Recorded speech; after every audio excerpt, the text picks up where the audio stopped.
Champions ট্রফির যাত্রা শেষে টাইগার ক্রিকেটাররা সবশেষ ঢাকা প্রিমিয়ার লিগ ডিপিএলে খেলেছে।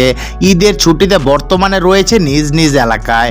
তবে ঈদের পরেই তাদের আবারও আন্তর্জাতিক ক্রিকেটের জন্য প্রস্তুত হতে হবে, কেননা আগামী এপ্রিলে জিম্বাবুর বিপক্ষে 2টি টেস্ট ম্যাচ খেলবে বাংলাদেশ। আসন্ন এই টেস্ট সিরিজে দেখা যাবে না লিটন দাসকে।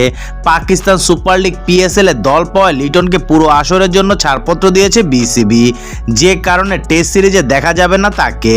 লিটন না থাকায় আসন্ন এই সিরিজে সুযোগ পেতে পারেন মাহিদুল ইসলাম অঙ্কন।